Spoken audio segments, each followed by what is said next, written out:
amadi bronze kewalsing asina mathau ningthina pangthoktabigini mashi hana khangurabadi yengaubo fau yabani adubu hojikti upai legadaba mandre shanahalna harisibu doctor Kelvin doctor na harakliba wahisingdu taraga thamoidana hena chaina pirare doctor aduna babu hojik medical science chokhale haiduna cancer naraba mioi amada chemotherapy treatment tawduna layingbada fabasu leitaba nate aduga amana layingjaroi harabasu karisu kaide doctor ekhodi mibu kanbani mahakishu hana lungs da cancer form torokpagi symptom karadi ulamgani haibadi lok khubagumba sor ningthina honba ngamdaba lok khubada e gumba yawba ate ate ke amasuni aikhoina hairuba yabadi nate migi imungi problem haibasi adubu doctor koina ngamdaba matangsu lakani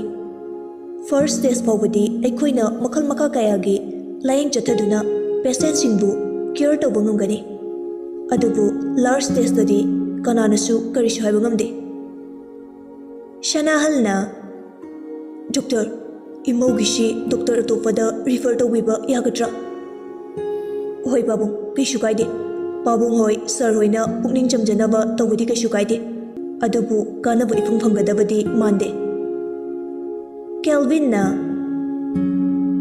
doctor singna amuktang honabiduna mabu amuktadi kanbiyo sir madu aikhoina hena pamjaribani patient amabu kanba haibasina doctor aikhoigide chawraba success ama oiribani adubu lungs cancer oirabasu patient sigide large stage ni hana khangbihodrabra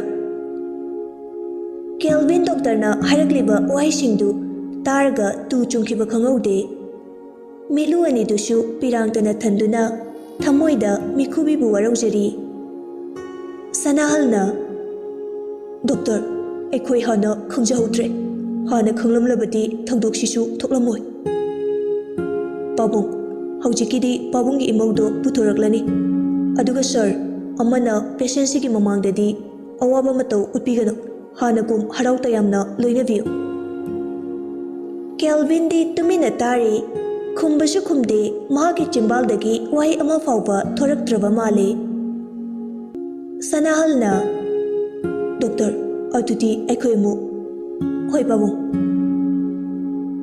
ibungo hogolo thuasi imugi manakta haiduna thokminarei Kelvin mikhuvina bet mathakta ningaidana tumlibadu ui manaktashu changsinde yengduna tumina lei warauriba haibaduni warau chawba nupasi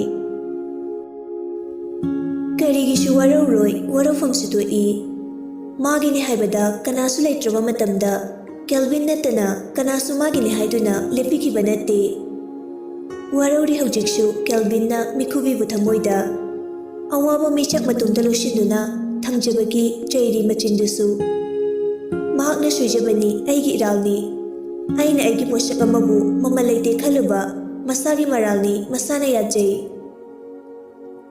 adubu khajiti waraui warau chawba Kelvin mahaki thamoidu kanasu natte mapureba mani magi loinabigi awaba taraba matamda mateng pangi khanba mapurebabu inthoptuna awabu loshinduna thamlibi magi loinabi mikhubibu waraui Kelvin tapna mikhubigi manakta changsinduna tabro mikhubi haiduna masada kitang nomdana hodoi mikhubisu mamitu tapna panglai tai haibagi mawongda makoktu haifete nomlai Kelvin tapna nangbu tamoda arotpa kaigumba amata leite haikibadaine ngasine karigi nangi awaba wari tahalaga aibu hogatpa ngamloidaba mainungsida langsinbiribano nang ayamna nungsi haikibadai nungsibagiro nang nagasi icha amadi aibu thadokuna chatlage haibagi khongthangbu nahakaktana lormibase ai nangbu aigi warok chawba thamoisina kharadi warawe mikhubisu mapira chenduna mapidu miluanidagi lepalaitana chintarai wa ngangbadi ngamjeda karibu hairuni mapuribagi awaba safam aduda ꯃꯤꯈꯨꯕꯤꯗꯤ ꯑꯋꯥꯕ ꯄꯨꯝꯕ ꯂꯣꯏꯁꯤꯟꯗꯨꯅ ꯀꯔꯤꯁꯨ ꯍꯥꯏꯔꯔꯣꯏ ꯃꯇꯥꯒꯨꯝ ꯃꯣꯃꯣ ꯅꯣꯛꯇꯨꯅ ꯂꯩꯔꯝꯕ ꯃꯥꯒꯤ ꯆꯤꯝꯕꯥꯜꯗꯨ ꯃꯇꯝ ꯈꯔ ꯃꯥꯅ ꯍꯤꯡꯂꯤꯉꯩꯒꯤ ꯑꯣꯏꯅ ꯇꯨꯃꯤꯟꯅ ꯂꯩꯔꯒꯦ ꯈꯜꯂꯦ. ꯍꯥꯏꯗꯕ ꯌꯥꯗꯕ ꯑꯃ ꯑꯅꯤꯗꯒꯤ ꯍꯦꯟꯅ ꯍꯥꯏꯔꯔꯣꯏ ꯍꯥꯏꯅ ꯂꯦꯞꯈ꯭ꯔꯦ. ꯃꯥꯒꯤ ꯊꯃꯣꯏꯁꯤ ꯐꯅꯗꯤ ꯀꯜꯂꯤ. ꯍꯥꯏꯕ ꯌꯥꯏ ꯃꯤꯈꯨꯕꯤ ꯃꯍꯥꯛꯀꯤ ꯊꯃꯣꯏ ꯅꯨꯄꯤꯒꯤ ꯊꯃꯣꯏꯗꯤ ꯂꯩꯅꯥꯒꯨꯝ ꯊꯣꯛꯂꯤ ꯍꯥꯏꯕꯗꯨ ꯀꯟꯒꯦ ꯌꯥꯎꯅ ꯀꯟꯈ꯭ꯔꯕꯗ ꯏꯔꯣꯜꯅꯨꯡꯗ ꯇꯥꯗꯨꯅ ꯂꯩꯔꯤꯕ ꯅꯨꯡꯕꯤ ꯑꯃꯒꯨꯝ ꯀꯟꯈ꯭ꯔꯦ. ꯅꯨꯏꯆꯥ ꯃꯍꯥꯛꯀꯤ ꯊꯃꯣꯏꯁꯨ ꯑꯗꯨꯃꯛ. ꯅꯨꯡꯗꯥꯡꯒꯤ ꯆꯥꯛ ꯏꯁꯤꯡ ꯆꯥꯅꯕ ꯃꯇꯝꯅꯤ. ꯃꯥꯌꯣꯜ ꯁꯅꯥꯅ ꯃꯥꯂꯪꯕꯒꯤ ꯃꯅꯥꯛꯇ ꯂꯦꯞꯇꯨꯅ ꯀꯔꯤ ꯀꯔꯤꯅꯣ ꯃꯆꯤꯟꯗꯁꯨ ꯇꯨꯃꯤꯟꯅ ꯉꯥꯏꯍꯥꯛꯇ ꯂꯩꯇꯦ. ꯇꯥꯇꯣꯟ ꯁꯅꯔꯦꯝꯕꯤ ꯍꯣꯏꯗ ꯏꯟꯁꯥꯡ ꯊꯤꯜꯂꯨꯁꯦ ꯍꯥꯏꯕꯅꯦ. ꯍꯧꯒꯠꯂꯣ, ꯃꯤ ꯆꯥꯛ ꯆꯥꯕꯅ ꯍꯥꯜꯂꯝꯃꯅꯤ. ꯑꯩꯈꯣꯏ ꯇꯥꯇꯣꯟꯁꯤꯗꯤ ꯇꯜꯂꯦ ꯑꯣꯏꯕ. ꯃꯥꯂꯪꯕ ꯈꯨꯝꯗꯦ. ꯃꯉꯛꯇꯨ ꯏꯟꯗꯨꯅ ꯆꯠꯂꯨꯔꯁꯦ ꯍꯥꯏꯕꯒꯨꯝ ꯏꯪꯒꯤꯠ ꯄꯤꯔꯛꯏ. ꯃꯥꯁꯨ ꯃꯆꯟ ꯅꯤꯡꯉꯥꯏ ꯀꯟꯕꯤꯒꯤ ꯅꯤꯡꯉꯥꯏꯗꯨ ꯈꯥꯡꯕ ꯉꯝꯗ꯭ꯔꯕ ꯃꯥꯜꯂꯦ. ꯕꯣꯏꯅꯥꯎꯁꯨ ꯆꯦꯟꯊꯣꯔꯛꯇꯨꯅ ꯆꯦꯆꯥ ꯑꯩꯁꯨ ꯂꯥꯛꯀꯦ. ꯃꯥꯂꯪꯕꯅ ꯕꯣꯏꯅꯥꯎ ꯇꯥꯇꯣꯟꯒ ꯆꯦꯆꯥꯒ ꯆꯠꯂꯨꯔꯒꯦ. ꯅꯪ ꯏꯃꯥꯒ ꯂꯩꯔꯝꯃꯣ. ꯁꯠ ꯂꯥꯛꯇꯣꯏꯅꯦ. ꯑꯩꯁꯨ ꯆꯥꯛ ꯂꯥꯝꯃꯦ. ꯁꯠ ꯂꯥꯛꯀꯦ. ꯍꯥꯏꯔꯝꯗꯨꯅ ꯃꯈꯣꯏ ꯃꯕꯨꯡ ꯃꯆꯜ ꯌꯨꯝꯗꯒꯤ ꯊꯣꯔꯛꯏ. ꯕꯣꯏꯅꯥꯎꯁꯨ ꯃꯆꯤꯟ ꯃꯆꯥꯗꯨ ꯄꯩꯗꯨꯅ ꯂꯩꯍꯧꯏ. ꯁꯣꯝꯗꯅ ꯇꯝꯐꯥꯅ ꯅꯪꯕꯨ ꯏꯕꯦꯝꯃ ꯅꯨꯄꯤꯅꯤ ꯈꯖꯤꯛꯇꯁꯨ ꯂꯦꯝꯕ ꯌꯥꯕꯅꯤ. ꯅꯪꯕꯨ ꯀꯩꯗꯧꯒꯦ? ꯅꯨꯄꯤ ꯑꯃ ꯑꯣꯏꯕꯒꯤ ꯊꯕꯛ ꯍꯥꯏꯔ ꯂꯣꯏꯅ ꯍꯩꯔꯤꯕꯅꯤ ꯍꯦꯟꯗꯣꯛ ꯄꯥꯊꯣꯛꯅ. ꯑꯗꯨꯕꯨ ꯅꯪꯁꯦ ꯀꯗꯥꯏꯗꯅꯣꯃ ꯅꯨꯄꯤ ꯃꯥꯟꯗꯕ ꯑꯃ ꯌꯥꯎꯔꯤ. ꯁꯅꯔꯦꯝꯕꯤꯅ ꯏꯃꯥ ꯑꯗꯨꯐꯥꯎꯗꯤ ꯍꯦꯃꯟꯗ꯭ꯔꯣ? ꯑꯩꯁꯨ ꯅꯨꯄꯤꯅꯤ ꯀꯩꯅꯣ. ꯃꯤꯅ ꯇꯧꯕꯗꯣ ꯑꯩꯁꯨ ꯂꯣꯏꯅ ꯎꯏ. ꯐꯤꯂꯝꯗ ꯗꯔꯃꯥꯗ ꯅꯨꯄꯤꯈꯩꯅ ꯃꯆꯨꯝ ꯇꯥꯛꯀꯤ ꯀꯦꯕꯗꯣ ꯑꯩꯗꯤ ꯍꯩꯅꯖꯗꯦ. ꯏꯆꯝ ꯆꯝꯅ ꯂꯩꯖꯕꯁꯦ ꯀꯌꯥꯝ ꯀꯥꯏꯒꯦ? ꯃꯁꯤ ꯑꯉꯥꯡꯁꯤꯗꯤ ꯃꯆꯤꯟꯁꯦ ꯑꯩꯗꯤ ꯇꯜꯂꯦꯗ. ꯌꯦꯡꯅꯤꯡꯗꯕꯅ ꯇꯥꯅꯤꯡꯗꯕ ꯑꯃ ꯌꯥꯎꯔꯤ. ꯁꯅꯔꯦꯝꯕꯤ ꯁꯨꯒꯠꯇꯨꯅ ꯏꯃꯥ ꯑꯄꯣꯛꯄ ꯅꯆꯥꯕꯨ ꯌꯦꯡꯅꯤꯡꯗꯦ ꯇꯥꯅꯤꯡꯗꯦ ꯍꯥꯏꯗꯨꯅ ꯍꯨꯟꯗꯣꯛꯄ ꯌꯥꯕ꯭ꯔꯥ? ꯌꯦꯡꯅꯤꯡꯗꯕꯁꯨ ꯌꯥꯔꯣꯏ, ꯇꯥꯗꯕꯁꯨ ꯌꯥꯔꯣꯏ. ꯍꯩ ꯅꯄꯥ ꯇꯥꯅꯤꯀꯣ. ꯅꯄꯥ ꯇꯥꯔꯗꯤ ꯃꯤ ꯋꯥ ꯇꯥꯖꯅꯤ. ꯅꯪꯕꯨ ꯀꯩꯗꯧꯒꯦ? ꯅꯨꯄꯤ ꯈꯖꯤꯛꯇꯤ ꯃꯥꯟꯕ ꯐꯩ. ꯏꯃꯥ ꯑꯩꯁꯦ ꯅꯨꯄꯤꯅꯤ ꯀꯩꯅꯣ. ꯐꯅꯦꯛ ꯍꯥꯏꯔ ꯁꯦꯠꯂꯤ. ꯁꯝꯁꯨ ꯃꯌꯥꯝꯅ ꯁꯥꯡꯂꯤꯁꯤꯗꯒꯤ ꯍꯦꯟꯅ ꯁꯥꯡꯂꯤ. ꯊꯕꯛ ꯍꯥꯏꯔꯁꯨ ꯂꯣꯏꯅ ꯍꯩ. ꯇꯝꯐꯥ ꯁꯣꯔ ꯅꯤꯡꯊꯤꯅ ꯍꯣꯟꯗꯣꯛꯇꯨꯅ ꯏꯕꯦꯝꯃ ꯅꯨꯄꯤ ꯍꯥꯏꯁꯤꯗꯤ ꯐꯅꯦꯛ ꯁꯦꯠꯄ ꯍꯩꯕ, ꯁꯝ ꯁꯥꯡꯕꯅ ꯅꯨꯄꯤ ꯅꯠꯇꯦ. ꯅꯨꯄꯤ ꯑꯣꯏꯕꯤꯒꯤ ꯋꯥꯉꯥꯡ ꯁꯉꯥꯡ ꯑꯃꯗꯤ ꯁꯥꯖꯠ ꯂꯤꯆꯠ ꯇꯣꯉꯥꯜꯂꯤ. ꯂꯤꯆꯠꯇꯨꯒꯤ ꯋꯥꯡꯃꯗ ꯂꯩꯈꯤꯕ ꯅꯨꯄꯤ ꯑꯣꯏꯕꯤꯁꯤꯡꯗꯨ ꯀꯅꯥꯅꯁꯨ ꯑꯐꯕ ꯑꯁꯦꯡꯕ ꯅꯨꯄꯤꯅꯤ ꯍꯥꯏꯅꯗꯦ. ꯅꯨꯄꯤ ꯑꯩꯈꯣꯏꯒꯤꯗꯤ ꯈꯣꯡꯊꯥꯡ ꯌꯥꯝꯅ ꯂꯨꯏ. ꯃꯤꯀꯨꯞ ꯑꯃꯗ ꯄꯨꯟꯁꯤ ꯃꯥꯡꯒꯗꯧꯔꯤꯕꯅꯤ. ꯑꯩꯈꯣꯏꯗꯤ ꯅꯕꯨꯡ ꯑꯃ ꯅꯧꯄꯥ ꯑꯃ ꯂꯩꯕ ꯅꯠꯇꯦ. ꯃꯤꯒꯤꯗꯤ ꯌꯦꯡꯉꯣ ꯃꯥꯌꯣꯜ ꯁꯅꯥ ꯍꯣꯏꯒꯤꯗꯤ ꯃꯃꯥ ꯂꯨꯈꯥꯕꯤ ꯑꯣꯏꯖꯔꯕꯁꯨ ꯃꯆꯥꯅꯨꯄꯥ ꯑꯅꯤ ꯏꯆꯥꯎ ꯆꯥꯎꯅ ꯂꯩꯔꯤ. ꯃꯥꯌꯣꯜ ꯁꯅꯥꯁꯨ ꯅꯨꯡꯉꯥꯏꯅ ꯂꯩꯖꯔꯤꯕꯅꯤ. ꯑꯩꯈꯣꯏꯒꯤꯗꯤ ꯅꯪ ꯅꯊꯟꯇꯅꯤ ꯃꯥꯡꯕ ꯌꯥꯗ꯭ꯔꯕ. ꯑꯩꯈꯣꯏꯅ ꯈꯖꯤꯛ ꯂꯥꯜꯂꯨꯕꯗ ꯈꯨꯜꯁꯤꯗ ꯂꯩꯐꯝ ꯂꯩꯔꯣꯏ. ꯏꯃꯥ ꯑꯩꯁꯨ ꯈꯪꯉꯤ. ꯇꯥꯇꯣꯜ ꯍꯣꯏ ꯃꯥꯌꯣꯜ ꯍꯣꯏꯁꯨ ꯑꯩꯈꯣꯏꯒꯤ ꯏꯃꯨꯡꯒꯨꯝꯕꯅꯤ. ꯑꯗꯨꯒ ꯑꯩꯈꯣꯏꯒꯤ ꯈꯨꯜꯗꯁꯨ ꯑꯗꯨꯛ ꯐꯠꯇꯕ ꯃꯤꯗꯤ ꯂꯩꯇꯦ. ꯍꯥꯏꯗꯨꯅ ꯃꯥꯅꯒ ꯒ꯭ꯌꯥꯟ ꯇꯥꯕꯤ ꯒ꯭ꯌꯥꯅꯦꯁꯣꯔꯤ ꯑꯃꯨꯛ ꯁꯥꯖꯤꯜꯂꯛꯏ. ꯃꯄꯥꯟꯗꯒꯤ ꯊꯣꯡꯗꯨ ꯊꯤꯜꯂꯛꯏ. ꯁꯅꯔꯦꯝꯕꯤꯅ ꯀꯅꯥꯅꯣ? ꯃꯥꯂꯪꯕꯅ ꯁꯅꯥ ꯊꯣꯡ ꯁꯥꯡꯉꯣ. ꯁꯅꯔꯦꯝꯕꯤ ꯃꯃꯥꯗ ꯑꯣꯟꯁꯤꯟꯗꯨꯅ ꯏꯃꯥ ꯇꯥꯇꯣꯜ ꯍꯣꯏ ꯃꯥꯜꯂꯦ. ꯇꯝꯐꯥꯅ ꯆꯠꯂꯣ ꯍꯪꯕꯤꯔꯨꯔꯣ. ꯁꯅꯔꯦꯝꯕꯤ ꯐꯨꯈꯧꯒꯠꯇꯨꯅ ꯆꯠꯂꯒ ꯊꯣꯡꯗꯨ ꯍꯥꯡꯂꯦ. ꯃꯥꯌꯣꯜ ꯁꯅꯥꯅ ꯁꯅꯥ ꯁꯦ ꯑꯦꯟꯁꯥꯡꯅꯤ ꯉꯥ ꯊꯣꯡꯕꯅꯦ. ꯇꯥꯇꯣꯟꯅ ꯉꯁꯥꯏ ꯀꯩꯊꯦꯜ ꯃꯆꯥꯗꯒꯤ ꯂꯩꯔꯨꯕꯅꯦ. ꯁꯅꯔꯦꯝꯕꯤꯅ ꯑꯁ ꯍꯥꯎꯅꯤꯌꯦ ꯁꯤꯗꯤ.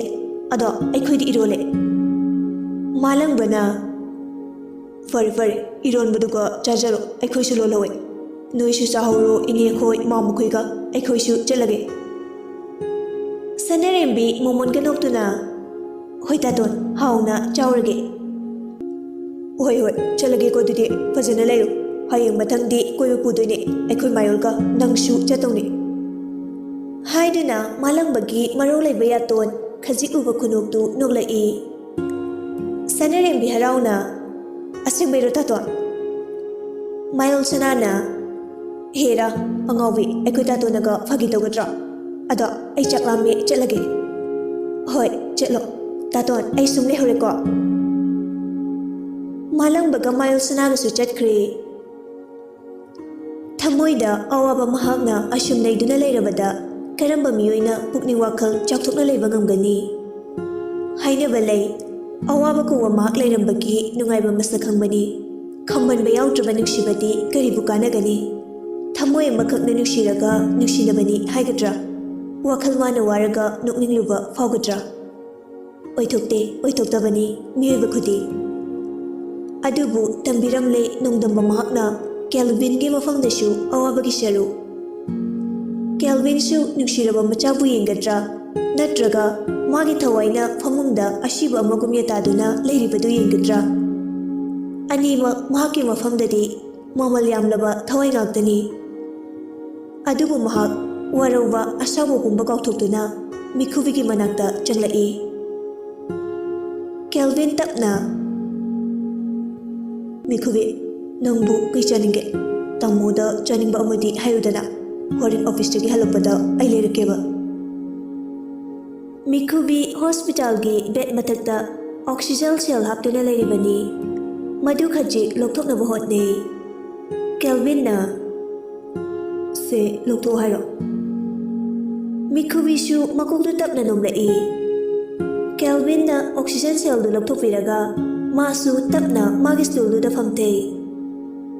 Yang wana Mikhubi na tamo kai hage haro kai chaninge ai ngonda saubra. Kelvin mongonoktuna awabolo sinduna ai di kai gi ngonda sauduba nangna ai ifamdasu maman yamlaba ai thawai gi mani amasu bibiraka ai bu ngonda kyam kuina waruduna leidino nangna ai bu halabasu ai di nangbu kidungdo haloye.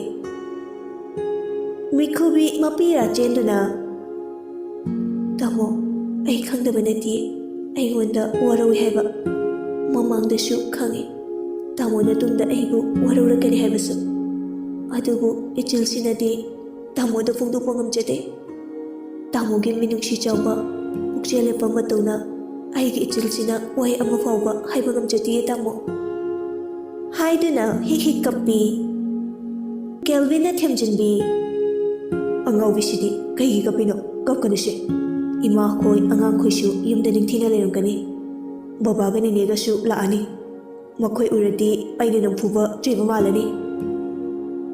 Mikhubi kaptuna tamo ai ishana isagi problem se khangje aina tamoda haidabani ai soikre ai hamna soikre tamoda aina arutba wat thami haibado ai arutba thamkre. Mathangi mapuk amadadi tamogi sheba amadi ima baba nine amadi icha nuksiba masakto ujeba phangna tamogi nakta lengdan leijege.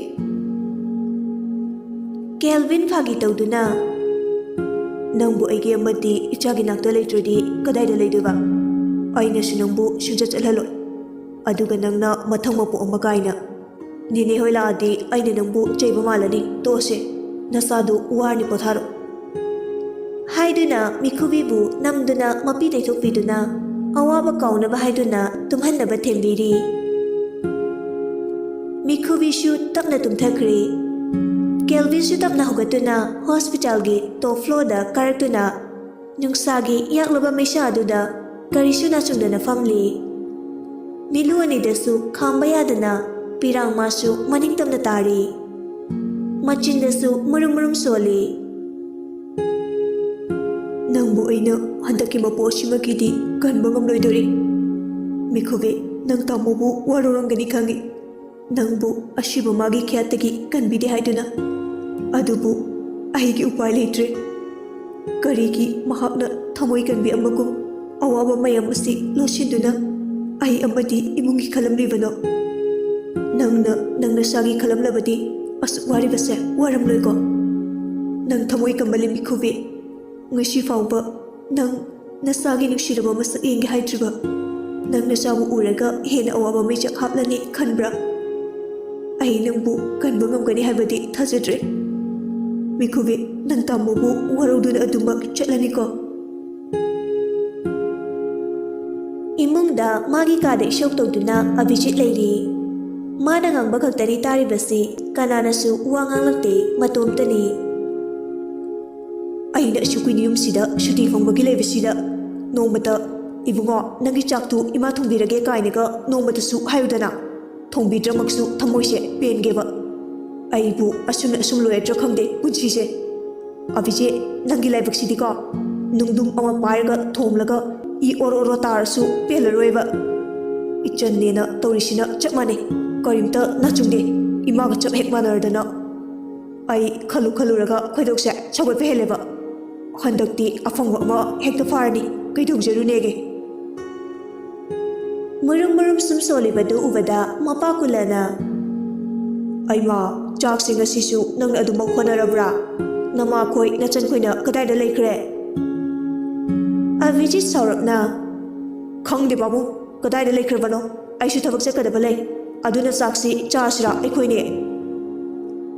ꯅꯃꯥꯍꯣꯏꯗꯨ ꯀꯧꯔꯨꯔꯣ, ꯊꯣꯡꯕ ꯇꯜꯂꯁꯨ ꯆꯥꯕꯗꯤ ꯃꯇꯦꯡ ꯄꯥꯡꯂꯨ ꯂꯥꯎ ꯍꯥꯏꯔꯨꯁꯣꯅꯦ꯫ ꯍꯣꯏ ꯄꯥꯕꯨꯡ ꯍꯥꯏꯗꯨꯅ ꯆꯥꯛꯁꯪꯗꯒꯤ ꯊꯣꯛꯈ꯭ꯔꯦ꯫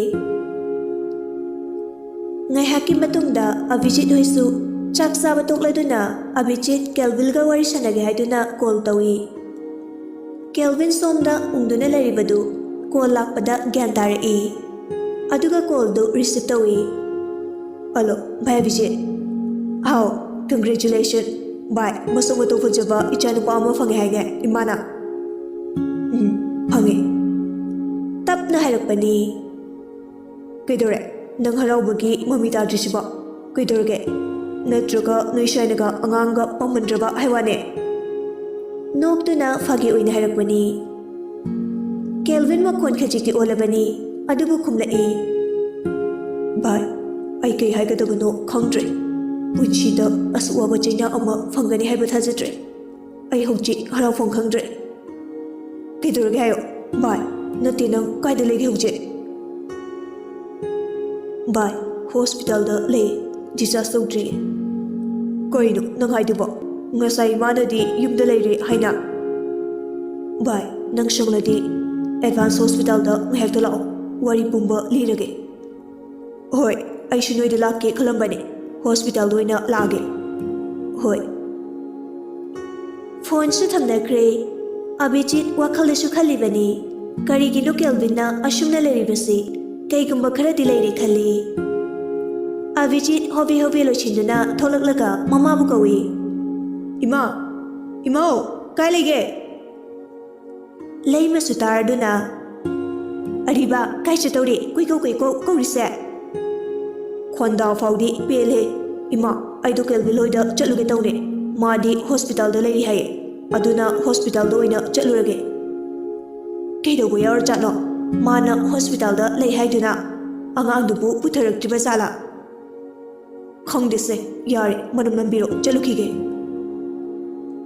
ꯂꯩꯃꯅ ꯃꯆꯥꯕꯨ ꯃꯅꯝ ꯅꯝꯕꯤꯗꯨꯅ ꯆꯠꯍꯟꯈ꯭ꯔꯦ꯫ ꯑꯕꯤꯖꯤꯠ hospital ꯌꯧꯔꯗꯨꯅ ꯀꯦꯜꯚꯤꯟꯒ ꯊꯦꯡꯅꯗꯨꯅ ꯋꯥꯔꯤ ꯁꯥꯟꯅꯔꯦ, ꯄꯥꯎ ꯄꯨꯝꯕ ꯇꯝꯂꯦ ꯑꯕꯤꯖꯤꯠꯇ꯫ ꯑꯕꯤꯖꯤꯠꯅ, ꯚꯥꯏ, ꯑꯗꯨꯗꯤ ꯀꯃꯥꯏꯅ ꯇꯧꯅꯤ?